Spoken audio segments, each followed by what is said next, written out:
주님께서 여러분과 함께 또한 사제의 영과 함께 루카가 전한 거룩한 복음입니다. 주님 영광 받으소서. 마르코복음 16장 12절 이하입니다.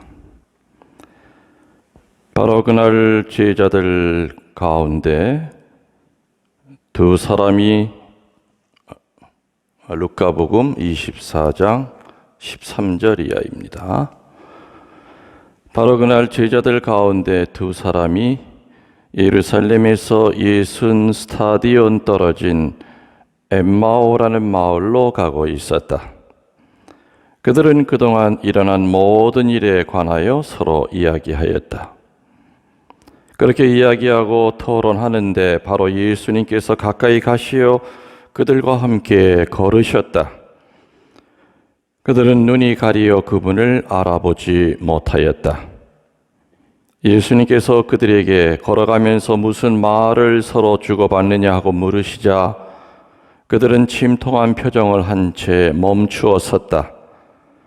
그들 가운데 한 사람 크레오파스라는 이가 예수님께 예루살렘에 머물렀으면서 이 며칠 동안 그곳에서 일어난 일을 혼자만 모른다는 말입니까? 하고 말하였다. 예수님께서 무슨 일이냐 하시자 그들이 그분께 말하였다. 나자렛 사람 예수님에 관한 일입니다. 그분은 하느님과 온 백성 앞에서 행동과 말씀에 힘이 있는 예언자셨습니다. 그런데 우리의 수석 사제들과 지도자들이 그분을 넘겨 사형 선고를 받아 십자가에 못 박히시게 하였습니다. 우리는 그분이야말로 이스라엘을 해방시킬 분이라 기대하였습니다. 그 일이 일어난 지도 벌써 사흘째가 됩니다. 그런데 우리 가운데 몇몇 여자가 우리를 깜짝 놀라게 하였습니다. 그들이 새벽에 무덤으로 갔다가 그분의 시신을 찾지 못하고 돌아와서 하는 말이 천사들의 발현까지 보았는데 그분께서 살아계시다고 천사들이 일러주더랍니다. 그래서 우리 동료 몇 사람이 무덤에 가서 보니 그 여자들이 말한 그대로였고 그분은 보지 못하였습니다. 그때 예수님께서 그들에게 이르셨다. 어리석은 자들아, 예언자들이 말한 모든 것을 믿는 데에 마음이 어찌 이리 굼뜨냐? 그리스도는 그러한 고난을 겪어서 자기의 영광 속에 들어가야 하는 것이 아니냐? 그리고 이어서 모세와 모든 예언자로부터 시작하여 성경 전체에 걸쳐 당신에 관한 기록들을 그들에게 설명해 주셨다. 그들이 찾아갔던 마을에 가까이 이르렀을 때 예수님께서는 더 멀리 가려고 하시는 듯하였다. 그러자 그들은 저희와 함께 묵으십시오. 저녁 때가 되어가고 날도 이미 저물었습니다. 하며 그분을 붙들었다. 그래서 예수님께서는 그들과 함께 묵으시려고 그 집에 들어가셨다. 그들과 함께 식탁에 앉으셨을 때 예수님께서는 빵을 들고 찬미를 드리신 다음 그것을 떼어 그들에게 나누어 주셨다. 그러자 그들의 눈이 열려 예수님을 알아보았다. 그러나 그분께서는 그들에게서 사라지셨다. 그들은 서로 말하였다. 길에서 우리에게 말씀하실 때나 성경을 풀이해 주실 때 속에서 우리 마음이 타오르지 않았던가? 그들이 곧바로 일어나 예루살렘으로 돌아가 보니 11 제자와 동료들이 모여 정녕 주님께서 되살아나시어 시몬에게 나타나셨다 하고 말하고 있었다. 그들도 길에서 겪은 일과 빵을 떼실 때 그분을 알아보게 된 일을 이야기해 주었다. 주님의 말씀입니다. 그리스도님 참여합니다. 찬미 예수님, 네, 반갑습니다. 그리고 오늘 아마 전국적으로 오늘부터 신자들과 함께 하는 미사를 드리는 그런 교구도 있고요. 우리 교우 같은 경우에는 화요일부터 교우들과 같이 미사를 이렇게 봉헌하게끔 결정이 됐습니다. 오늘 여러분들 엠마오로 가는 제자 이야기 들으셨는데 이 근래 들으신 거 기억 안 나십니까? 수녀님들. 근래 미사 때. 근래 언제 들었는지 기억하세요? 뭐 며칠이라고까지는 내가 묻지 않겠지만은 화요일 날 수요일 화요일 4월 15일 우리 국회의원 선거하는 날 복음이 바로 엠마오로 가는 그 제자 이야기였죠. 그 외에도 계속해서 이 막달라 마리아 이야기와 엠마오로 제자의 이야기는 계속해서 반복이 됩니다. 제가 마지막으로 이 엠마오로 가는 제자의 이야기를 들을 때 그랬어요. 그때 25절까지만 제가 묵상을 안내해 드리면서 다음 기회가 되면은 나머지 부분을 내가 얘기해 드리겠다는 얘기를 아마 기억하고 계신 교우분들도 계실 겁니다. 그래서 지금 여러분들 우리 서운동 신자분들이나 또 시청하고 계신 분들 바로 앞에 성경책이 있으면은 다시 펴시고 성경책이 없으면 매일 미사책이라도 다시 펴서서 우리 31절부터 한번 오늘 마지막까지 여러분들 피정하는 마음으로 같이 좀 묵상을 하고자 합니다. 지난번에 했던 마지막이 25절이었습니다. 참 어리석기도 하구나 하는 그 말에 대한 풀이를 제가 해드린 것 같았고요. 오늘 우리가 묵상해야 될 귀절이 31절부터 그리고 이제 마지막까지인데 31절에 어떤 말이 나옵니까? 예수님께서 함께 식탁에 앉아 빵을 들어 감사의 기도를 드리신 다음 그것을 떼어 나누어 주셨다. 그제서야 그들은 뭐가 열렸다고요? 눈이 열려 예수님을 알아보게 되었다. 빵을 떼어 주실 때에야 눈이 열려 예수님을 알아보게 되었다. 빨간 펜 있으신 분들은 본인 성서책에 쫙 그십시오. 눈이 열려라고 하는 거를 그십시오. 성경 공부는 따로 하는 것이 아니라 이렇게 하시는 겁니다. 자, 눈은 육신의 눈이 있고 영안이 있습니다. 영적인 눈이 있습니다. 오늘 복음사가가 얘기하는 이 눈이 열려 할 때는 육신의 눈이 열린 건 결코 아닐 겁니다. 그 사람 다 시력 좋을지 모릅니다. 2.0, 1.5 그건 육신의 눈입니다.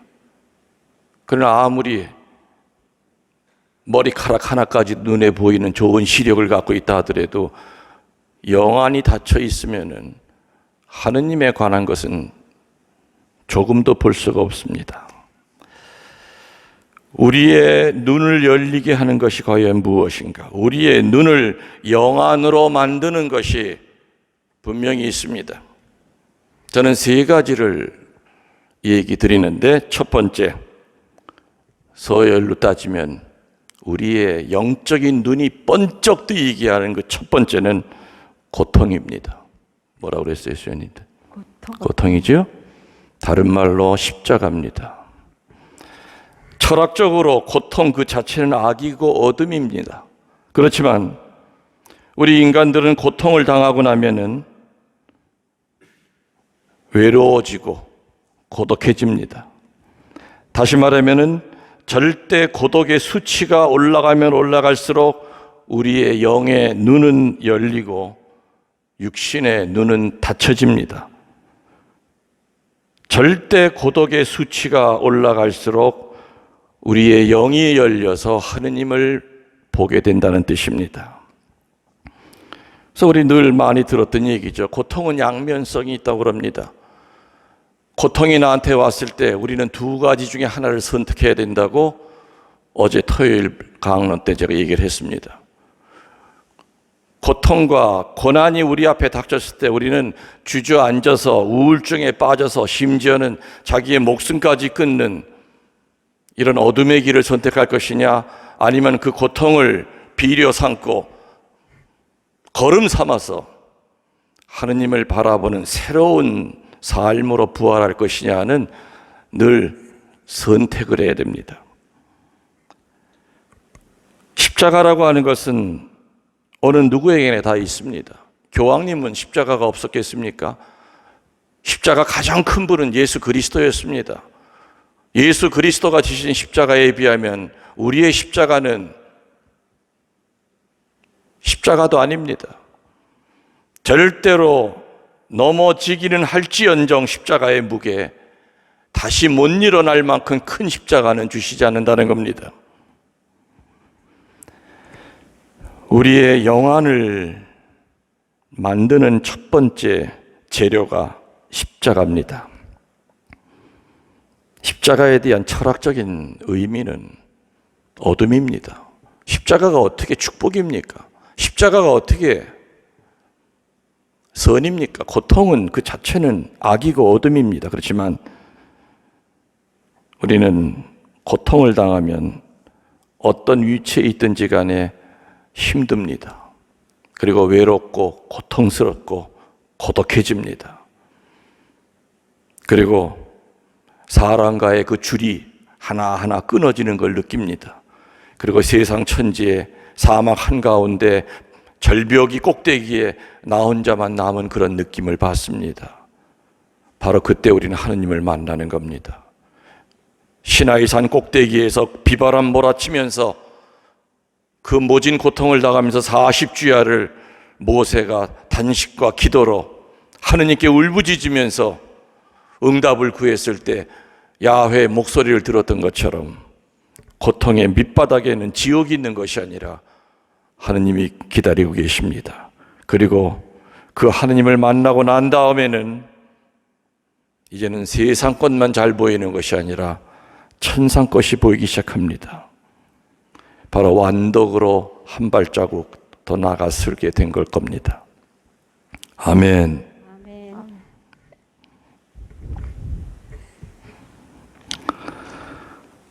두 번째로 우리의 눈을 열리게 하는 것, 두 번째는 영적 포기입니다. 뭐라고 그랬죠, 수녀님들? 영적 포기. 영적으로 포기하는 것이다. 포기하는 것만큼 기쁨이 옵니다. 포기하는 것만큼 기적이 옵니다. 포기하는 것만큼 행복해집니다. 아멘. 포기하는 것만큼 영의 눈이 열립니다. 아멘. 지금 이 미사 함께하고 있는 교우 여러분들, 기쁨이 없으시고 행복함을 못 느끼고 계시고 영적인 눈이 안 열린다고 하는 그 뜻의 그 원인은 뭔지 압니까? 아직 포기 못하는 것이 있기 때문에 그렇습니다. 여러분들이 좀 기쁨이 없고 행복하지 않는다고 하는 것은 아직도 내가 애착하는 그것을 못 버리고 있다, 그겁니다. 기적은 내가 애착하는 것의 마지막 한 조각까지 포기해야 됩니다.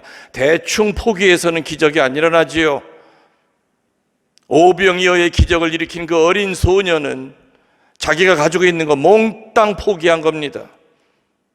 아마 모르긴 몰라도 그 어린 소녀는 엄마가 같이 안 왔을 겁니다. 엄마가 같이 왔다면 절대로 엄마가 내줄 리가 없습니다. 어른들은 다 꼬부쳐두고 안 내놨던 거 아닙니까? 그러나 어린 소녀는 순진했기 때문에 포기할 수 있었던 겁니다. 그 포기를 통하여 그 소녀는 이름은 나오지 않지만 이 세상 끝날까지 봉헌이 무엇인지에 대한 그러한 성인 아닌 성인으로 추앙받고 있는 겁니다. 그리고 그 소년의 모범을 따라서 봉헌이 뭔지를 2000년 동안 우리들은 묵상하게 된 겁니다. 우리의 눈을 열리게 하는 두 번째는 영적 포기라고 그랬습니다. 교회 여러분들, 지금 이 자리에서 하느님에게 지금 포기한다는 거 약속하십시오. 그게 자식일 수도 있고 재산일 수도 있고 아픈 몸뚱아리일 수도 있고 내 영혼에 아무 도움이 되지 않는 미움과 분노와 상처 덩어리일 수도 있습니다. 주님 포기하겠습니다. 기쁨을 주십시오. 행복을 주십시오. 영안을 주십시오. 지금 이 자리에서 강론 들으시면서 바로 하느님에게 얘기하십시오. 세 번째로 우리의 눈을 열리게 하는 것은 성체입니다. 성체. 이 미사 개신교 신자분들도 많이 참석하고 있다는 거 제가 압니다. 개신교에는 성체 성사가 없습니다. 안타깝고 그리고 개신교 교우들을 생각한 마음이 아픕니다. 성체가 없기 때문에. 피정 지도를 할 때 하루 종일 피정을 하더라도 반드시 끝에 파견 미사가 있어야만 저는 갑니다. 저한테 피정 요청을 해올 때 신부님 우리 본당에서 피정 지도 좀 해주세요. 그러면 끝에 제가 미사를 할 수 있습니까? 아유 그거는 계획이 없는데요. 그러면 못 갑니다. 내 경험으로 볼 때는 하루 종일 말씀으로 은혜를 받았다 하더라도 마지막 파견 미사 때 성체를 영하지 않으면 그 말씀의 의미를 모릅니다. 살아나질 않습니다. 다시 말하면은 파견 미사가 없는 피정은 고무줄 없는 빤스요 안고 없는 찐빵입니다. 별 의미가 없습니다. 말씀을 통하여 서서히 치유되다가 마지막에 성체를 통하여 하느님과 하나 되고 완전한 영육의 치유를 체험하게 됩니다. 아멘. 아멘. 오늘 엠마오로 가는 제자들이 바로 그 단계를 겪고 있는 겁니다. 예수님께서 성서를 가르쳐 줄 때는 30리를 가는 동안에 구약과 구약에 대한 이야기를 그렇게 설명해도 예수님 오죽하면 어리석구나 그랬습니다. 왜 못 알아듣느냐. 그러나 그 어리석은 제자들도 어느 순간에 예수님을 알아봤다고요? 빵을 떼어 주실 때. 아멘. 그래서 성체 영할 때 우리들이 무슨 말을 할 수 있겠습니까? 단 한마디면 됩니다. 주님, 자비를 베풀어 주십시오. 성체와 성혈이 축성할 때는 이 제단 위에서는 상상도 못할 일들이 보여집니다. 저는 사제 생활하면서 몇 번 그 얘기를 들었습니다. 아주 어린 아이들한테. 아주 어린 아이들이 미사를 하고 나와서 내 수단자락을 잡고 신부님도 봤어? 그래. 뭐? 신부님이 예수님 몸과 피 만들 때 신부님 머리 위로 천사가 날아다녔어. 그리고 성모님이 두 팔로 신부님을 이렇게 끌어안았어.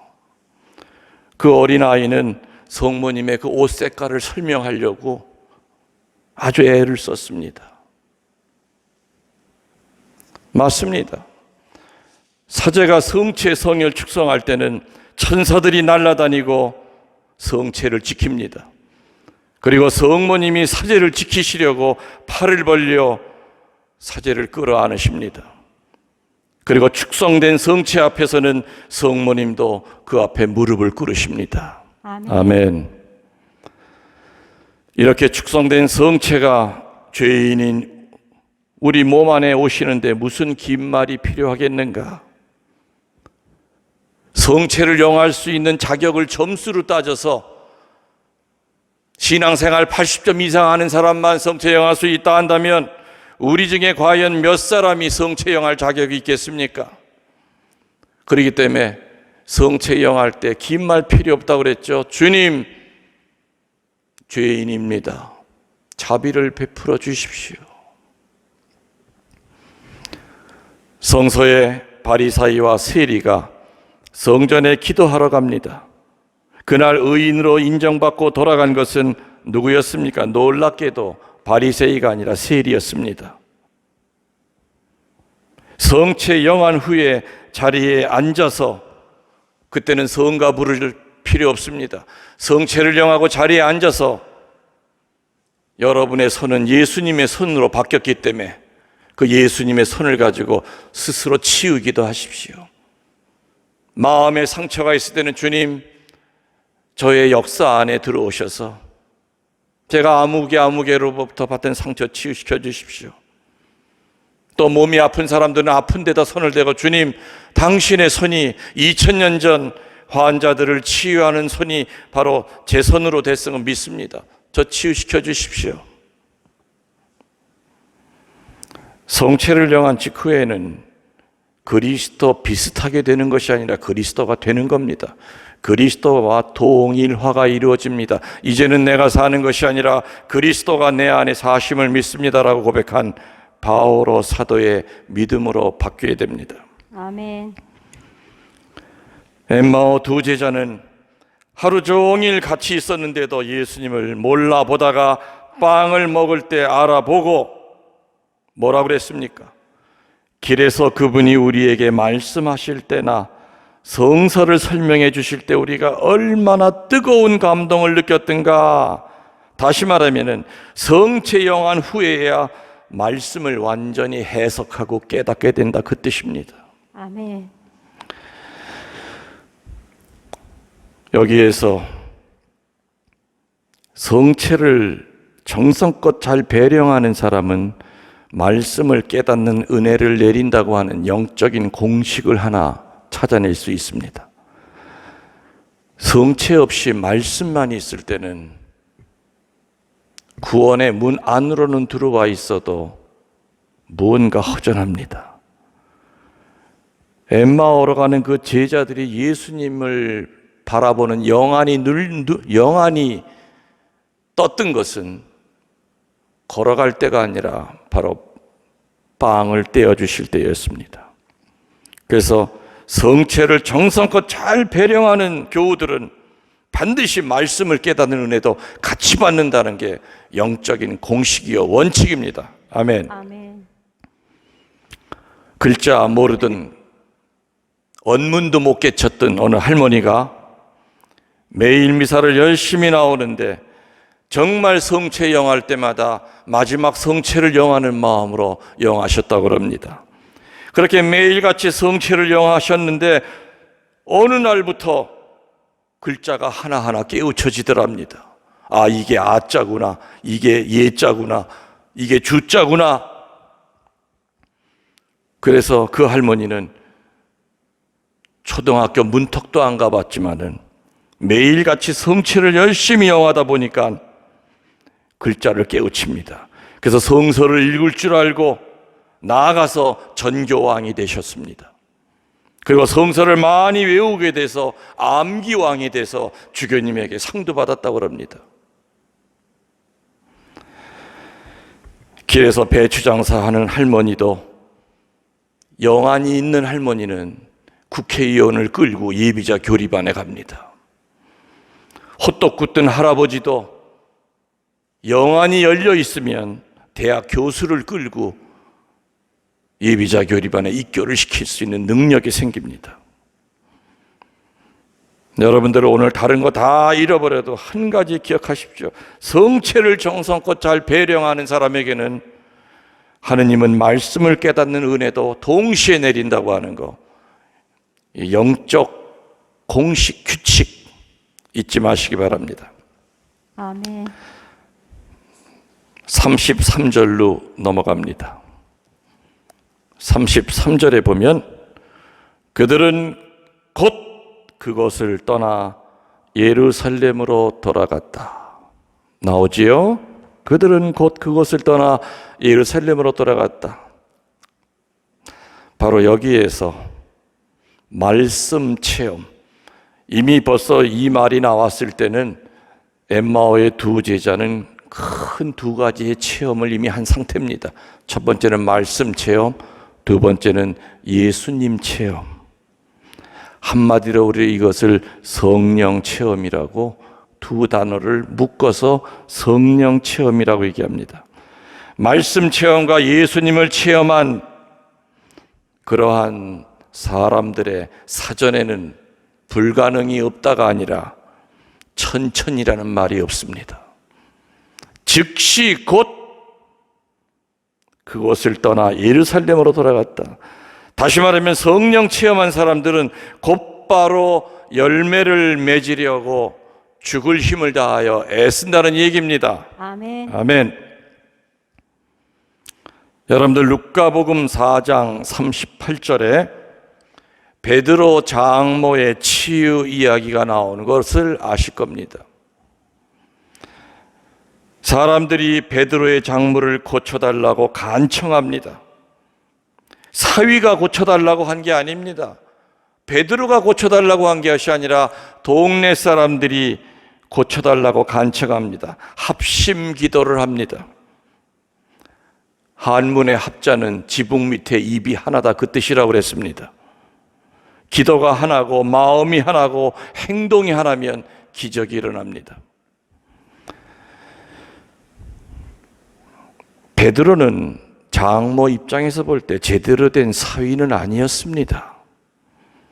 사위가 처자식 다 내팽개치고 딸아이는 과부 아닌 과부로 살아야 하니 그렇게 만든 그 예수가 얼마나 미웠겠습니까? 장모의 입장에서는 짐작이 됩니다.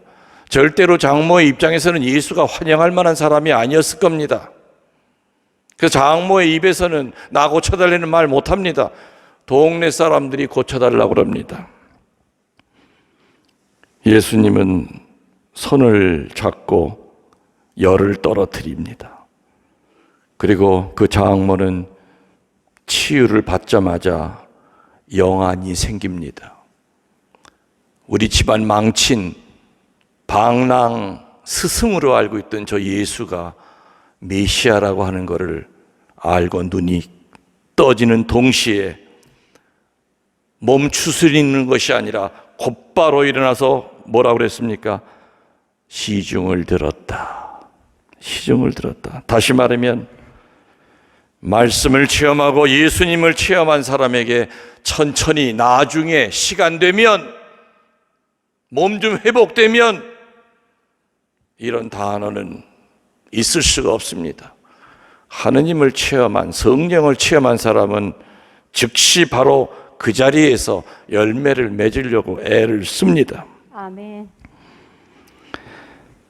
예수님 체험한 사람들, 치유를 체험한 사람은 곧 즉시 영적 액션을 취합니다. 행동을 따라갑니다. 그래서 이 엠마오의 제자 두 사람 예수님 체험했습니다.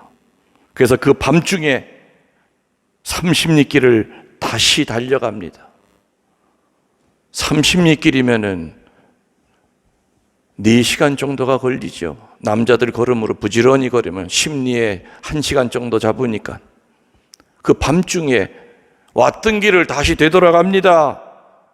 얼마나 피를 받았으면, 얼마나 예수님 체험이 강렬하고 예수님이 알려준 그 말씀이 얼마나 다시 살아났으면 오던 길을 되돌아갑니다. 그들이 간 목적은 뭡니까? 주님 부활 알리려고 간 겁니다. 그 전까지는 뭐라고 그랬습니까? 예수님한테도 설명할 때 했다더라. 죽었는데 부활했다더라. 남 얘기하듯 합니다. 3인칭으로 얘기합니다. 했다더라가 아니라 주님 부활했습니다로 바뀌는 겁니다. 아멘. 이제는 자신 있게 확신에 차서 부활을 전합니다. 카더라가 아니라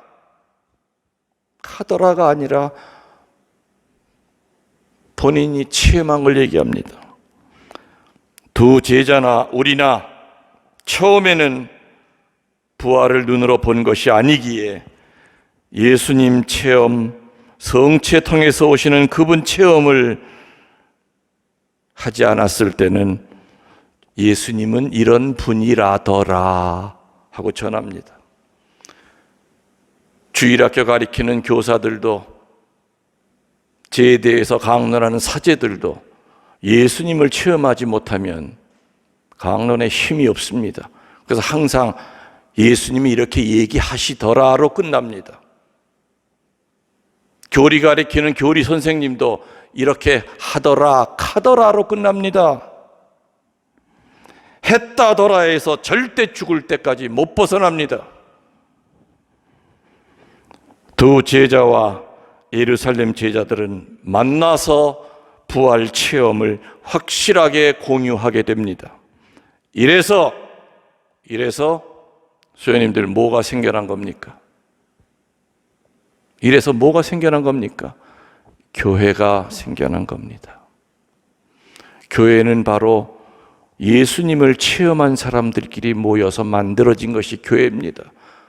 예수님 살아있을 땐 교회가 아닙니다. 그냥 끌고 다니는 무리였습니다. 머릿속에는 이 양반 왕 되면 한 자리 해먹어야 되겠다, 오로지 그 생각밖에 없었습니다. 그리고 그 전까지는 예수님에 대해서 설명할 때 가더라, 했다더라, 그분은 이런 분이라더라, 그분 이런 분이십니다가 아니라 했다더라. 우리 각자는 세례를 받고 신자로 살아간 횟수가 다 거의 다를 겁니다. 지금도 여러분들이 말씀 체험, 예수님 체험, 다른 말로 성령 체험을 하지 못했을 때는, 누군가에게 예수님을 얘기할 때는 예수님은 부활하셨습니다가 아니라 예수님은 부활했다더라, 그분은 좋은 분이시다더라, 그분 따라다니면 좋은 일만 생긴다더라. 아직 우리는 그 상태라면 종교인입니다. 엠마오로 가는 그 두 제자를 확 변하게 했던 그 성령이 여러분과 함께 하시기를 축원합니다. 아멘. 아멘. 우리의 신앙을 고백합시다. 전능하신 천주 성부, 천지의 창조주를 저는 믿나이다.